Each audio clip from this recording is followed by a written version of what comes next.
Welcome into a Warchant wrap. We can call it that this time. Yeah, we actually saw got some football, we got to see some football. Florida State held their second spring scrimmage this morning inside the indoor practice facility. And the media, thanks Mike Norvell, was allowed to watch. It was actually, I think, our first Gus, scrimmage. Too. Thanks, Gus. Thanks, for Gus. Tony, Thanks, Tony White. The whole new crew. They, I think, man, this is probably the first scrimmage an FSU media group has gotten to watch probably in over 15 years because they got phased out towards the end of Coach Bowden. And when I don't think I've ever seen one. Yeah, I mean, other than we used to cheat and go up in the university club to watch Jimbo's practices. We did. That was it's a story for another day. But yeah, even when we could watch practices the last few years under Mike Norvell, we did not get to watch scrimmages. So this was a cool experience. And yeah, I mean, it was a good work day, Corey. I thought it was a good work day. I thought Mike Norvell really praised the defense, and the defense did have some big plays. We can talk about them because we were there. KJ Sampson had a kind of a short pick six, kind of a broken play that he was able to scoop out of the air and run in take it away from another teammate, and a rumble into the end zone for a touchdown. Big celebration from those guys. Christian White, a young walk-on defensive back, also had an interception on a deep ball. But overall, it sounded like, I mean, both sides had plays, but, you know, Mike Norvell seemed a little bit more pleased with the defense. How about you? Yeah, I agree with Mike Norvell on that. Finally, we find common ground. Consensus. No, I think the thing, there's three big takeaways. The first one is, it is just right off the cuff. I think Kevin Sperry might be something. I'm jumping right into that. I don't expect him to play a ton this year unless Tommy Castellanos gets hurt. But, man, he's impressive. He is an impressive athlete. The way he carries himself on the field, Gus even talked about that afterwards. I call him Gus. I know you're going to call him Coach Malzahn. I call him Gus. The fact that he talked about the way he just handles the signals, gets into the offense. Like he looks like a guy that can do this quickly. He seems ready for it. He has a bunch of natural stuff to him. He really, each week he's gotten better. And I'd say overall, I mean, he did some good things today, but he had a practice on, I guess it was Thursday, that, man, it was ultra impressive. That said, I'm not expecting him to play right now, but that was a big takeaway. That athleticism is unique. It's Tommy Castellanos-like, honestly. The two big things, though. Number one, every running play seemed to get 3 or 4 yards. It's always moving forward. Yeah, there were not a lot of 10-yard runs or 12-yard runs. I don't know if there are any, like 20. I don't know if there was a 20-yard run. I think the longest run was 8. The shortest run was 3. But there also weren't like 7-yard losses. Correct. So it was moving forward. I think I added up the stats. If you take away the sacks, it was like 45 carries for 230 yards. Now, some of that is the quarterbacks, but still, that's good, man. They averaged about 4.5 yards a carry, the running backs did. Always moving forward. The other thing was the defense with the screen passes. They a lot of short passes because Florida State was out. They were missing 4 receivers: Deuce, McCoy, Squirrel White, Jalen Brown. None of them scrimmage. So they were down a lot of scrimmage. So it was a lot of short, quick passes.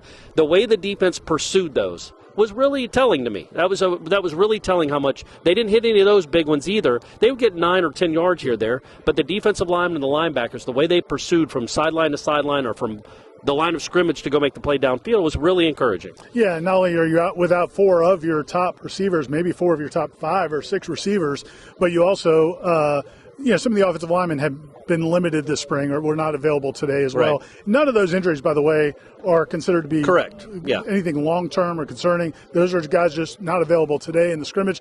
But that does limit what you can do from a downfield threat when your offensive line is a little bit dinged up and you're missing some of your top wide receivers, including your most explosive guys. So the defense might have had a clue. Yeah. Hey, man, there's going to be a lot of you also were missing. We should not overlook this. You were missing a bunch of linemen. They were very thin. They were very thin on the offensive line too. Sorry, I don't listen to you mostly. I'm waiting for your lips to stop moving so I can start giving the people what they want. You understand? But yeah, don't you think that changes 100%. Things too? Just the way that combination, being thin on the offensive line and being down some wide receivers. Yeah, no question. But as you said, from the quarterback standpoint, you can see some things, though, man. Like, I thought they all threw the ball fine. There's nothing that, like, it's Tommy, Brock Glenn, and also Kevin Sperry. There was nothing, like, unbelievable about their throwing, but nobody looked bad either. But really, the other thing you see about them, especially Sperry and Castellanos, and Brock Glenn's a good athlete. People have seen him run. We've talked about it in the past. But Sperry kind of has some of that Castellanos shiftiness, some of that, just wiggle where you could see him. I mean, he made a linebacker look a little foolish. We're not going to name you, buddy, but scholarship linebacker, and there were oohs and ahs from the defensive sideline on that move. That was a pretty sensational move. And I want to point this out too. So we asked Norvell and Gus Malzahn about it, but Tommy Castellanos, there was a play. I think he ended up being like 7 of 12 with a couple of picks, 1 touchdown, touchdown run. I'll touch on the picks in a second. But but he had a play in the second part of the second half of the scrimmage where there's somebody coming on a blitz. He dodges it, and he busts outside. And I'm telling you, Ira, it's going to be at least a 30-yard run. It might be a 60-yard touchdown. Yeah. And Norvell blows it dead because he was close to being touched. And they do that sometimes just to kind of play the real play, not what you can do. We know you can do that. But, I mean, that is going to be such a big part of this offense that didn't really get exploited or used today, at least by Castellanos. But what I liked about it, so he got mad about it. Like, legitimately, he didn't throw his helmet at Norvell or storm out but you could tell he was like, wait, what? That same drive, they scored a touchdown, and he scored on a 2-yard run where he beat the linebacker. He's going to beat almost every linebacker in America to the corner. He beats him to the corner for a 2-yard run and spikes the ball on the ground.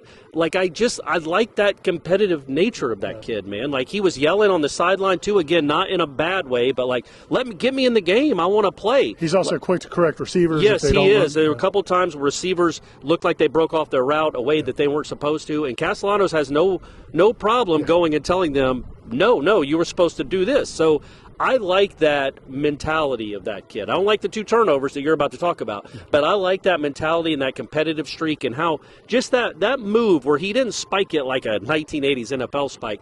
Like, he went and spiked it and slammed it on the ground and stuck it on the ground as if look at the ball and look where it is.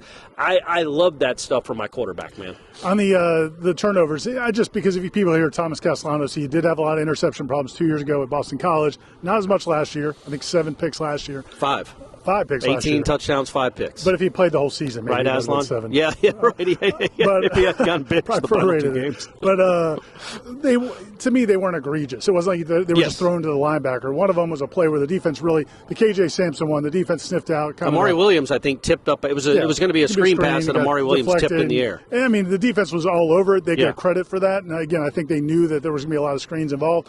But it wasn't like I don't know what he – other than eating it, I'm not sure what he really could have done there. The other one was he's like rolling left, throwing a deep ball. The receiver just abused the DB, got beat. I think it was Boggs. I think he was throwing to Boggs. Got really burned the DB on the play, was wide open, but when he saw it and threw it, it was a little bit late, and his body's taking him to the left, and it's a pass over. Well, he threw it. He threw it probably close to 60 yards, but Boggs was 70 yards downfield, and he's not stepping into it. Yes, and it went up in the air. So Christian White came back and made. But again, it was the decision was fine. Right. The decision was fine. He was open. That's a play that's there. He had some traffic in front of him. They didn't hit anything big in the passing game. I thought the best pass of the day, Brock Glenn hit Boggs on like a 24-yard out. That was a really, really pretty throw. But then I think either right before that or right after, I think it was right before that, he missed Elijah Moore after making a great step up in the pocket to avoid pressure. He missed Elijah Moore, which should have been a 70-yard touchdown. He overthrew him. He overthrew him, and that's the stuff that you kind of don't want to see, man. Like, you